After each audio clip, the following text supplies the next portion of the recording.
Tiene la palabra el diputado Carlos Raimundi. Gracias, presidenta.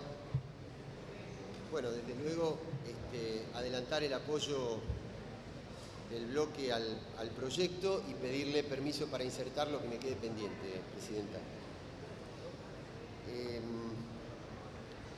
Mire, la primera cuestión es aclarar sobre un concepto que fue vertido reiteradamente por la oposición, y es que en estos años no se avanzó en la idea de integración.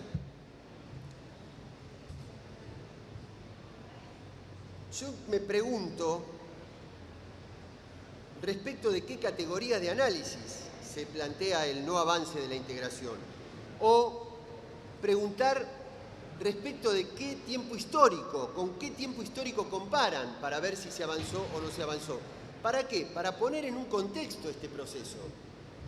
Porque si no, comparamos los déficits de la integración actual con un óptimo que está nada más que en los manuales, pero que no está en la construcción histórica de la integración.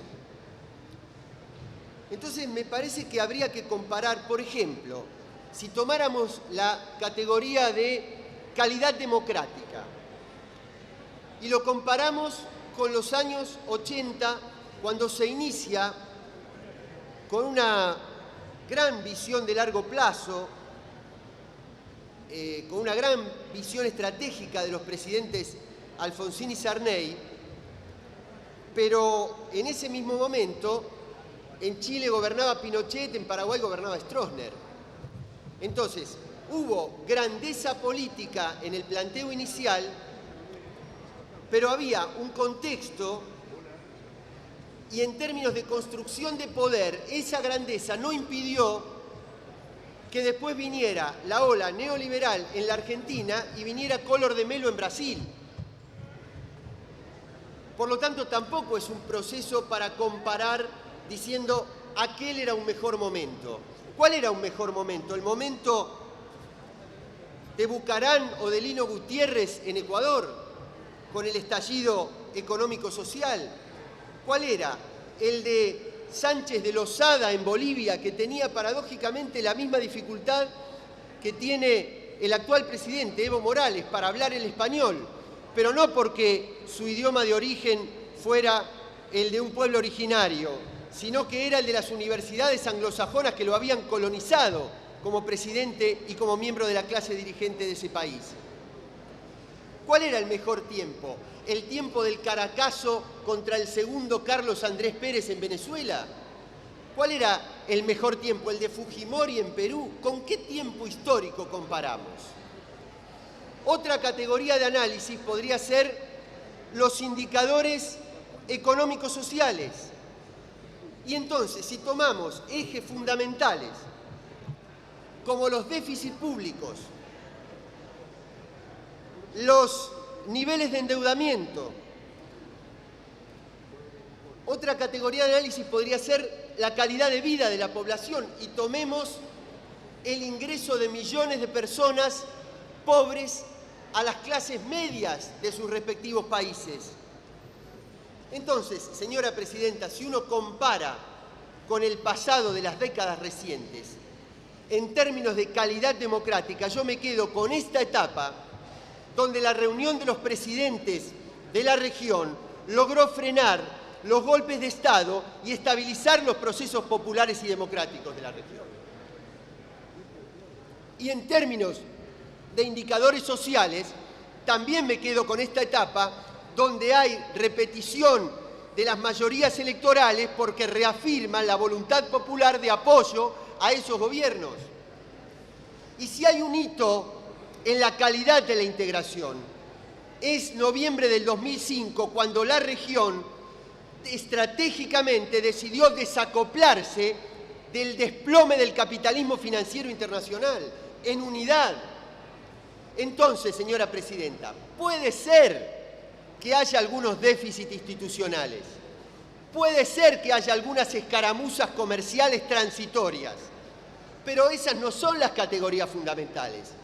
La categoría fundamental es la felicidad de los pueblos, la categoría fundamental, es la fase del sistema de poder mundial.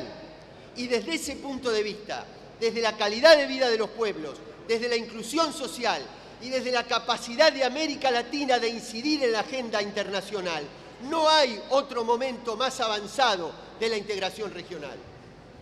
Porque por algo las políticas centrales de América Latina son sostenidas por agrupaciones que se van ensanchando como la CELAC, como el Grupo de los 77 más China, como el G20 o como los BRICS, a partir del respaldo que nos dan los países fundamentales a la situación financiera de nuestros países. Entonces, ¿con relación a qué es que no se avanzó en materia de integración, señora Presidenta? Segundo punto. Así como, y tomo palabras del diputado Larroque, así como hay dos proyectos de país, cada proyecto de país tributa a un determinado modelo de integración. Cuando la integración la hacen los mercados, ¿qué necesidad tiene de quejarse el poder? Por eso no hay escaramuzas comerciales, porque la libertad de mercado y de empresa está garantizada. Y los gobiernos de los 90 garantizaban una integración, entre comillas, sin conflicto, porque el eje de la integración estaba en los mercados y no en los pueblos. La alianza del gobierno era con el poder económico y sometían al ajuste social a sus pueblos.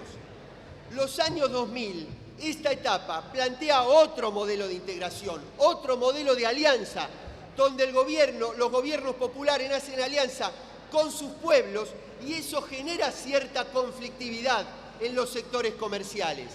Pero la conflictividad de los sectores comerciales es transitoria y lo que es permanente y real y lo que se debe consolidar es la alianza con los pueblos para proteger el empleo y proteger las industrias nacionales. Porque no se puede ir a una supranacionalidad desde sectores productivos y tejidos sociales nacionales débiles.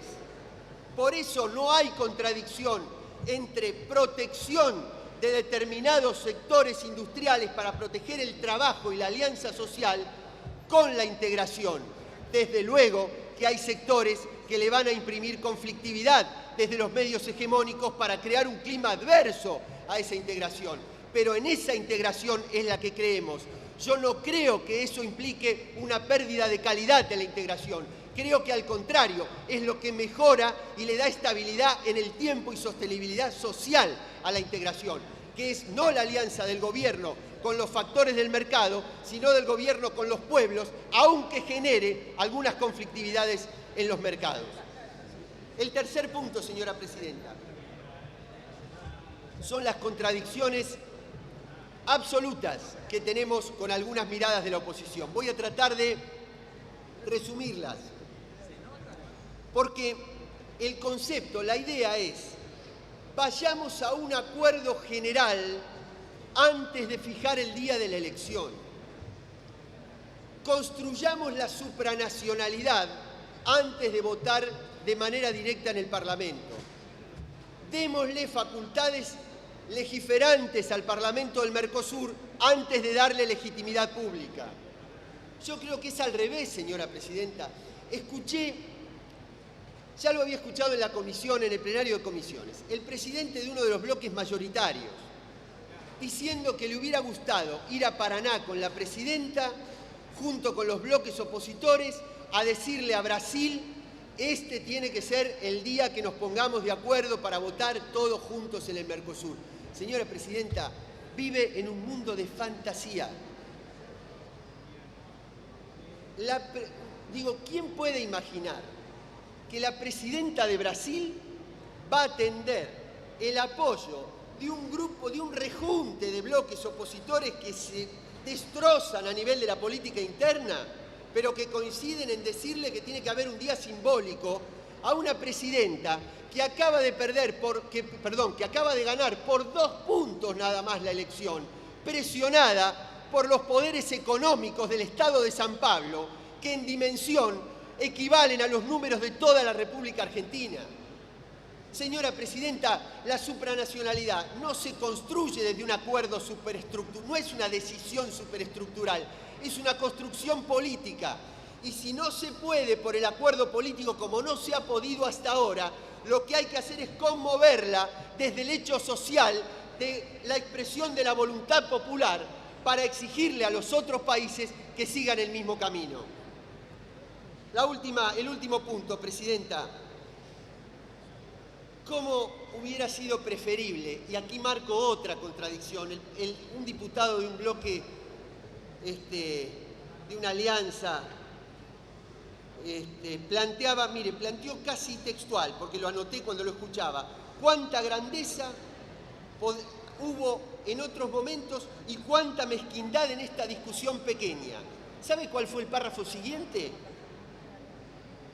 Que este proyecto tiene el objetivo de darle fueros para que se refugien los funcionarios de este gobierno. El que denunciaba la discusión mezquina en lugar de hacerla con grandeza. Pero claro que a todos nos hubiera gustado la grandeza. Por ejemplo, legislar sobre una integración en política de medicamentos. Por ejemplo, legislar para que cuando un obrero de una fábrica, de una firma multinacional, pasa de un país a otro, su hijo pueda estudiar en la misma escuela, en un mismo lugar, en un mismo nivel y con un mismo idioma. Que un estudiante se pase de una universidad a otra con las mismas incumbencias. Que podamos pasar a un país a otro como pasamos de una provincia a otra de nuestros países. Mire si tiene cosas para legislar el Parlamento del Mercosur. Mire si no sería mucho más grandeza discutir esos ejes de integración que discutir las mezquindades por las cuales se oponen quienes dicen estar de acuerdo en lo conceptual. Señora Presidenta, toda esa grandeza, toda esa discusión que es cierto que está pendiente para mejorar la institucionalidad del Mercosur, se va a hacer de mucho más calidad con un Parlamento popular que con el Parlamento con representación indirecta que tenemos. Muchas gracias. Gracias, diputado.